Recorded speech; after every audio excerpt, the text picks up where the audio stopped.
Do you know, when The Fly came out, I didn't even realise it was a remake. No. I absolutely loved David Cronenberg's The Fly. It was absolutely fantastic. I know.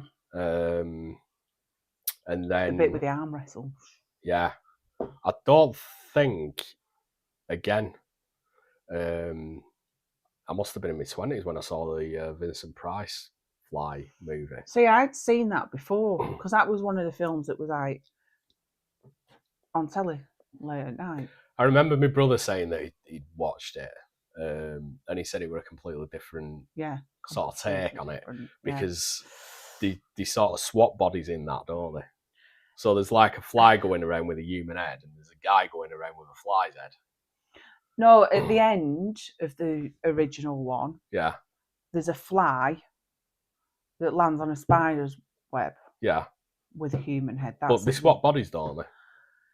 He kind of, but in the first one, there's no transformation like there is in the 1986. It's like he wasn't a fly and then he was. Yeah. You know, it's like science gone wrong. Yeah. But it was still about this teleportation device thing, weren't it? Yeah, but it was like a different story. It was like science has gone wrong. Yeah, and then it's like David Cronenberg got that idea and just went absolutely wild with it. Yeah. Oh, God, it was brilliant. Brilliant. I don't know. What can you say about The Fly, really? It's just an absolute masterpiece. It is. Yeah. It really is. And it's a body horror. Yeah. Really. He did do a lot of films like that back in the day, Cronenberg. I mean, Rabid he did, and Videodrome, things like that. They did have a lot to do with the body and the horror of the body and stuff like that. He's very weird mind, that guy.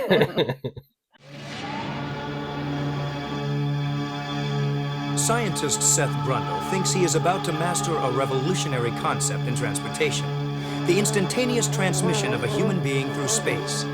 But Seth Brundle is not alone.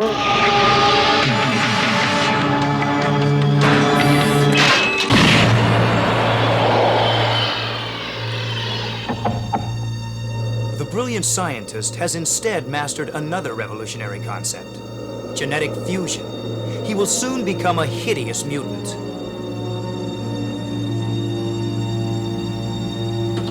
Seth Brundle's bizarre and terrifying metamorphosis is the subject of 20th Century Fox's remake of the 1958 classic, The Fly.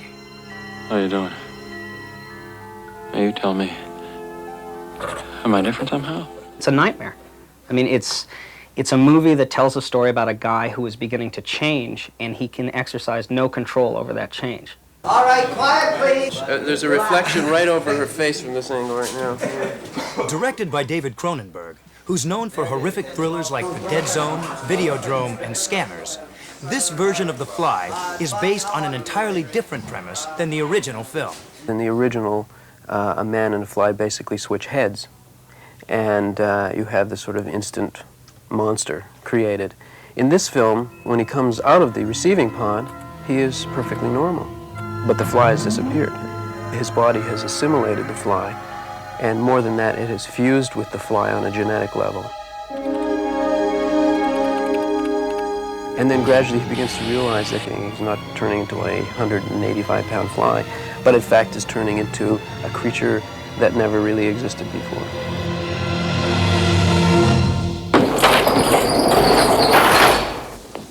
Jeff Goldblum, who starred in The Big Chill, portrays the scientist Seth Brundle. He's on the verge of his scientific breakthrough when he falls in love with science journalist Veronica Quaife, played by Geena Davis.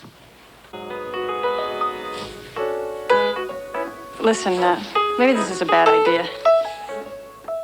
Oh, it's too late. You've already seen them. Can't let you leave here alive. It's a story about somebody who loves life and who loves this girl, and something awful happens to him, and he's going to die, and he's going to become something else, and he's trying to make the most out of what his life can be. You're changing, Seth. That's silly. That's ridiculous. Something happened when you went through, Seth. You've got to get some help. I think you must be sick. You're jealous! To take out the fact that he has an accident with a fly and imagine that he just gets cancer or some terrible disfiguring disease, and what happens to a relationship when that happens? How do you withstand the pressure and you still love someone, but they're turning into something you don't understand and becoming someone you don't know anymore? Hey, what's this? It's an attempt to distract me, that's what it is. No, really, what is this? It's like hairs or something. Brundle's transformation from a man to an insect-like creature is a slow and insidious one. Chris Walas, who brought Steven Spielberg's Gremlins to life, created each phase of Goldblum's metamorphosis. We're taking a main character and bringing him from a very, very human form all the way through subtle skin color changes to sores and creating, finally, him in his stage that's just horribly degenerated, and then past that to another stage, which is an entirely new being.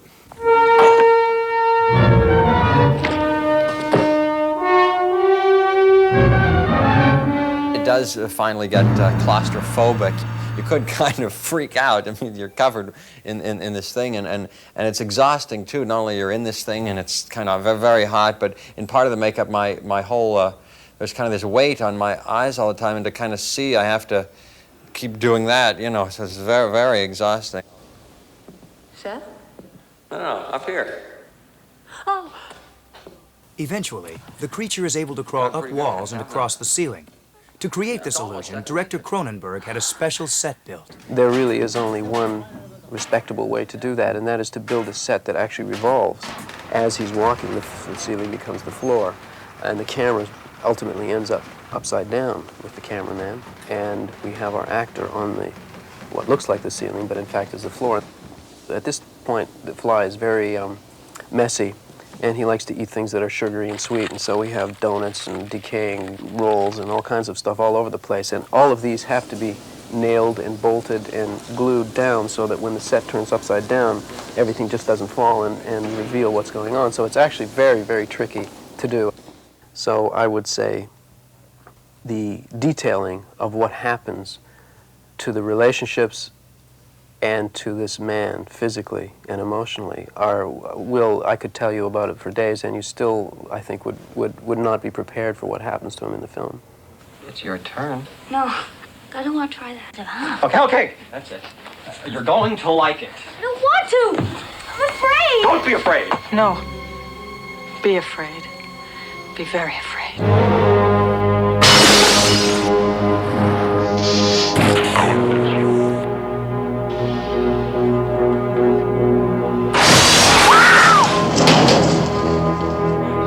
I'm scared.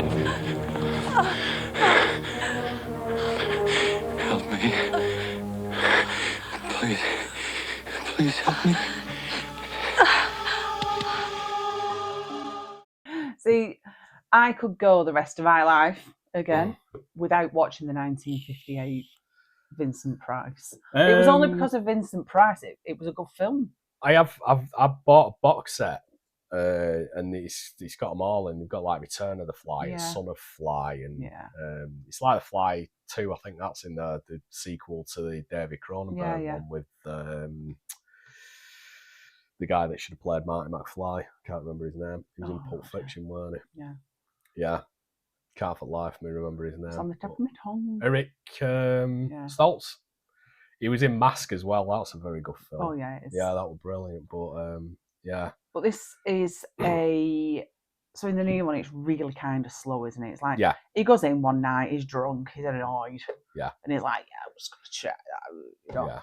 Yeah, she's walked out on him, hasn't she? And he thinks, you know, she's still seeing her ex-boyfriend, and so he's upset, he's annoyed, and he does it. But obviously, this fly's in there, and he doesn't even know what's gone on, and it's very, very gradual. The way that he changes in that film is just brilliant. Yeah, because it's more like a metamorphosis. So it is.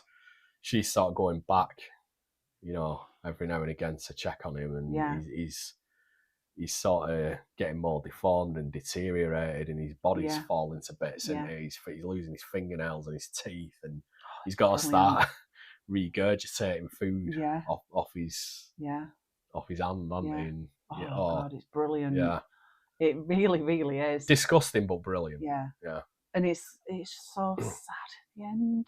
Yeah, where he puts the gun, he gets the gun, and puts it to his head, and it's the way that they've done The Fly there with its eyes. It's not saying anything. It's got the action out, but you can see that it really, really wants her to end it. And I mean, that's not CGI as well. That was like some kind of animatronic, model they made, and to get them, like you said, the expressions on its face and things like that, you felt kind of sorry for this like did. monster, really, that it was. Because obviously Seth was still kind of inside there. Yeah. Because he'd done the full kind of metamorphosis by then, hadn't he?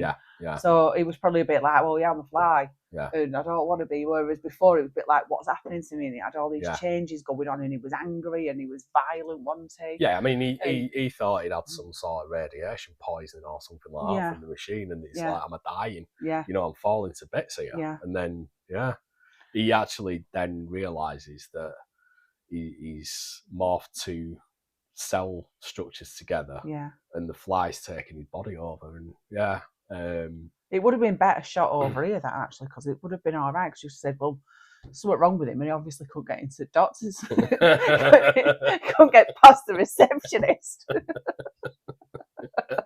Doctor, I've just lost my teeth and my fingernails. We can't get you in for another month. That'd have been what it'd been like if you were here. Can you go online and fill out a triage?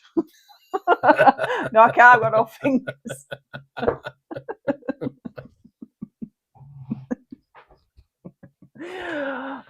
But that is right. In my opinion, if Carlsberg did remakes, it would be The Fly. 1986. It's such a good remake. Yeah. Brilliant. Yeah. Can't fault it.